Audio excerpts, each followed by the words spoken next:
high yield bonds have exploded as a category over the last 3-4 years. Actually, होते तो ये पहले भी थे, बट पहले इतने सारे प्लेटफॉर्म्स नहीं थे.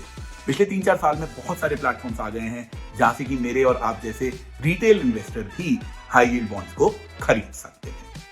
तो आज के वीडियो में मैं इन्हीं के बारे में बात करूंगा और कोशिश करूंगा 4 सवाल आंसर करने की. क्या है वो 4 सवाल? What are high yield bonds? What are the returns that they provide? What are the risks that they have? And finally, किसको इसमें इन्वेस्ट करना चाहिए या नहीं करना चाहिए? इस चैनल पे मैं फाइनेंशियल इंडिपेंडेंस के बारे में और अर्ली रिटायरमेंट के बारे में बातें करता हूं. अगर आपको इस टॉपिक में इंटरेस्ट है तो हमारे चैनल को जरूर सब्सक्राइब करें, क्योंकि सब्सक्राइब करने से मेरे वीडियोस की आपके फीड में आने की प्रोबेबिलिटी थोड़ी सी बढ़ जाती है. तो चलिए शुरू करते हैं आज का एपिसोड ऑफ देसी फायर पॉडकास्ट.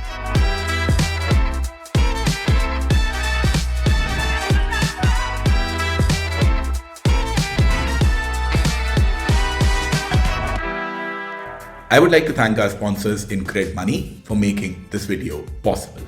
InCred Money एक ऑल्टरनेटिव इन्वेस्टमेंट प्लेटफॉर्म है जहां से आप कॉर्पोरेट बॉन्ड्स में इन्वेस्ट कर सकते हो, NCDs में इन्वेस्ट कर सकते हो, MLDs में इन्वेस्ट कर सकते हो. इनमें से कौन से प्रोडक्ट में डालना है, कैसे डालना है, आपको अगर नहीं पता है तो कोई चिंता की बात नहीं है.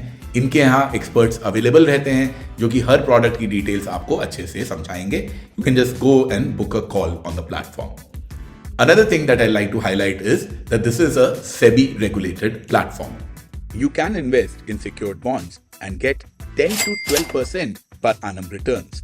I regularly invest on InCred Money and there are some great opportunities available there. So do check them out. The link is in the description. What are high yield bonds? Basically bonds को आप 4 broad category में divide कर सकते हो. एक तो हो गया अपने सरकारी, which is the government securities.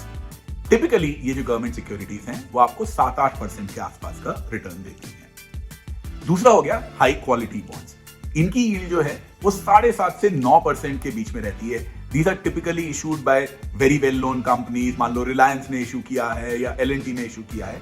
होते कॉर्पोरेट बॉन्ड्स हैं, ये सरकारी नहीं है. इनके रिटर्न्स सरकारी से थोड़े ज्यादा रहते हैं, but because these are very well known, very well established companies, returns इनके 7.5 से 9 तक रहते हैं. The third category is high yield bonds. ये बॉन्ड्स भी कॉर्पोरेट के द्वारा इशू किए जाते हैं, कंपनीज के द्वारा इशू किए जाते हैं. और इस केस में कंपनीज जो हैं वो रिलायंस, L&T जैसी इतनी वेल एस्टैब्लिश्ड नहीं होती हैं, बट एकदम बर्बाद भी नहीं होती हैं. So you will have companies like नाविक ने इशू किए थे, InCred फाइनेंस ने इशू किए थे. So these are slightly less bigger names but still fairly reliable, and these give you typically somewhere between 9 to 12% returns. And then there is the fourth category, as you can see on your screen right now, that is the very high yield bonds. इनको कुछ लोग junk bonds भी बोलते हैं क्योंकि ये 12% से भी ज्यादा रिटर्न्स देते हैं, 13%, 14%. तो बट इनके अंदर जैसे जैसे रिटर्न आपका बढ़ता जाएगा वैसे वैसे रिस्क भी बढ़ता जाएगा. आप ये सोचिए कि रिलायंस हो गया या L&T हो गया, इनके बॉन्ड्स आपको नावी फिनसर्व से और InCred फाइनेंस से कम रिटर्न क्यों दे रहे थे? क्योंकि ये ज्यादा सेफ हैं. सरकारी और गवर्नमेंट सिक्योरिटी आपको क्यों दे रही थी? क्योंकि वो और भी ज्यादा सेफ है. तो जैसे जैसे आपका रिटर्न्स बढ़ते जाएंगे वैसे वैसे आपका रिस्क भी बढ़ता जाएगा. अब अगर आपको हाई यील्ड बॉन्ड्स में इंटरेस्ट है तो उसका सबसे बड़ा रीजन है कि भैया इसमें रिटर्न्स अच्छे मिलते हैं. बट क्या? वेल, टिपिकली 9% to 12% आप इसके अंदर रिटर्न्स एक्सपेक्ट कर सकते हैं.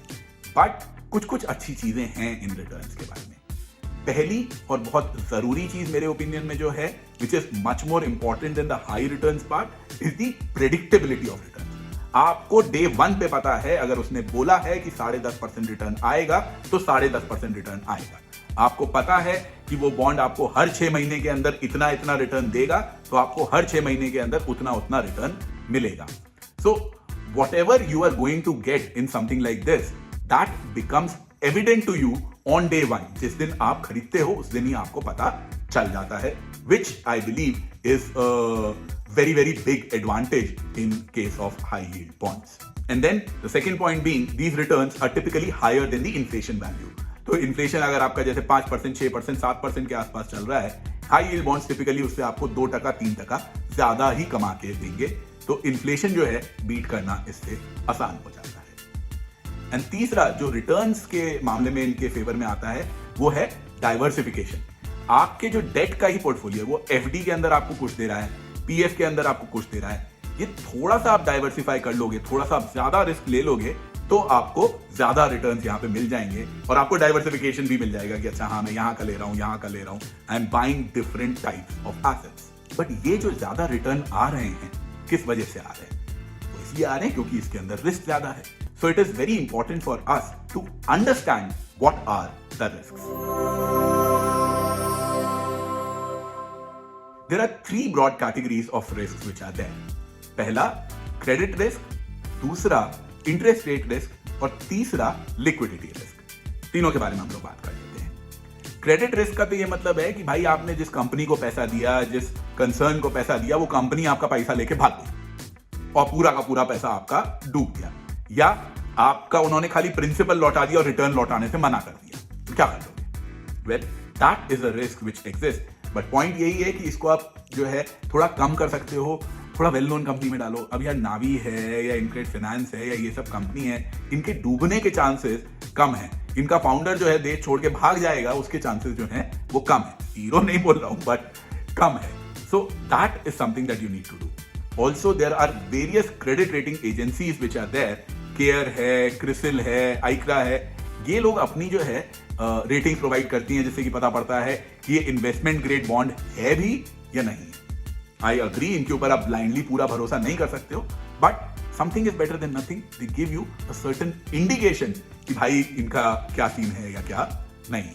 दूसरे जिस हम रिस्क के बारे में बात कर रहे थे वो है इंटरेस्ट रेट रिस्क। अब इंटरेस्ट रेट तो ऊपर नीचे over a long period of time, over a period of 5 years 10 years होता रहता है। उस वजह से बॉन्ड्स की वैल्यू ऊपर नीचे होती रहती है। तो इस केस में आप क्या करोगे? भाई कंपनी के बारे में तो थोड़ा बहुत पता लगा लोगे, इंटरेस्ट रेट का क्या होने वाला है या क्या होगा वो प्रेडिक्ट करना बहुत मुश्किल है, और उसके हिसाब से आपको बॉन्ड्स खरीदने हैं, बेचने हैं, ये सारा डिसीजन लेना बहुत मुश्किल है। तो क्या कर सकते हो? वेल, तो आप इतने लंबे पीरियड के बॉन्ड लो ही मत ना। साल भर का लो, 1.5 साल का लो, 2 साल का लो। साल भर में, 1.5 साल में, 2 साल में अगर इंटरेस्ट रेट थोड़ा बहुत ऊपर नीचे होगा भी तो भी पहली बात तो इतना ज्यादा नहीं होगा कि एक सब्सटैंशियल फर्क पड़ जाए। दूसरा जो कि तीसरे रिस्क लिक्विडिटी रिस्क से लिंक करता है कि लिक्विडिटी रिस्क को कैसे हैंडल करोगे, वो ये कि आप इनको ट्रेड करने की सोचो ही मत। ये जो बॉन्ड्स मिलते हैं वो टिपिकली आपके डीमैट अकाउंट के अंदर चले जाएंगे। थियोरेटिकली आप उनको ट्रेड कर सकते हो, बट उसकी लिक्विडिटी तो होती नहीं है उतनी। That is the third risk which is the liquidity risk. तो मैं मानता हूं कि लिक्विडिटी उनकी उतनी होती नहीं है। अरे भाई, सॉवरेन गोल्ड बॉन्ड्स जो कि आरबीआई इशू करता है, गोल्ड बैक बॉन्ड्स होते हैं, उनके अंदर भी कई बार लिक्विडिटी के इश्यूज आ जाते हैं। तो इन सब बॉन्ड्स के अंदर तो लिक्विडिटी के इशू आएंगे ही आएंगे। तो उसको कैसे हैंडल करो? उसको हैंडल करने का या इंटरेस्ट रेट रिस्क के इंपैक्ट को हैंडल करने का तरीका यही है कि आप जो भी बॉन्ड ले रहे हो वो छोटे टाइम का लो और ऐसा लो जिसको आप मैच्योरिटी तक होल्ड करोगे। मान लो आपने 2 साल का कोई बॉन्ड लिया या 1.5 साल का कोई बॉन्ड लिया, बहुत है, आज लूंगा, 1.5 साल बाद में उसको, जब वो मैच्योर होगा उसका पैसा मैं ले लूंगा। डू नॉट बाय दीज जो कि आप इसको लेके फिर ट्रेड करोगे, कम में बेचोगे, ज्यादा में बेचोगे। करना है तो कर लो, मेरे को नहीं समझ में आता है, इसलिए that is not something that I can suggest. My suggestion typically sticks to this only. अगर आप बॉन्ड ले भी रहे हो तो एंड तक, मैच्योरिटी तक होल्ड करने वाले हैं वही लो। उससे आपका इंटरेस्ट रेट रिस्क भी मिटिगेट हो गया और उससे आपका लिक्विडिटी रिस्क भी मिटिगेट हो गया। Although one should always invest with a view to holding till maturity, sometimes there are some urgent requirements due to which you may need liquidity. So, it's better to opt for platforms like Incred Money, which give the anytime liquidity facility. There is a small fee like exit load which exists in mutual funds.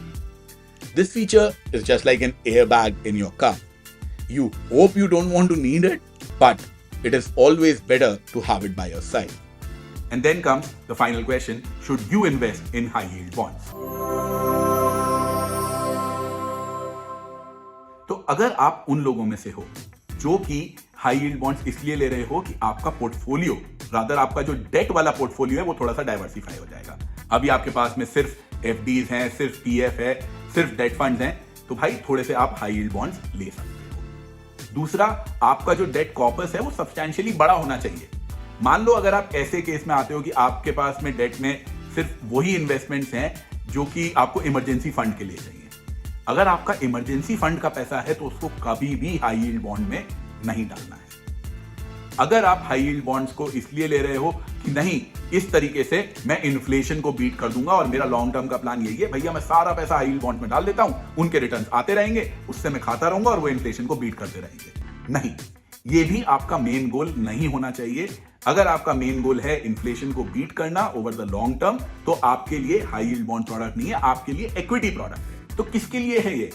मुझ जैसे लोगों के लिए है या उन जैसे लोगों के लिए है जिनका डेट पोर्टफोलियो बड़ा है और वो डेट पोर्टफोलियो के अंदर थोड़ा बहुत डाइवर्सिफाई करना चाहते हैं। They have that need for diversification in their debt portfolio. वो डेट मार्केट को, डेट म्यूचुअल फंड्स को, डेट इन्वेस्टिंग को थोड़ा बहुत समझते हैं। मैं नहीं बोलता कि मेरे को बहुत ज्यादा समझ में आती है, बट थोड़ी बहुत मुझे डेट इन्वेस्टमेंट समझ में आती है। मैंने डेट म्यूचुअल फंड्स के अंदर इन्वेस्ट किया है, मैंने और बॉन्ड्स के अंदर इन्वेस्ट किया है, मैंने गवर्नमेंट सिक्योरिटीज के अंदर इन्वेस्ट किया है। So I have made all of those investments a little bit, so I understand it a little bit.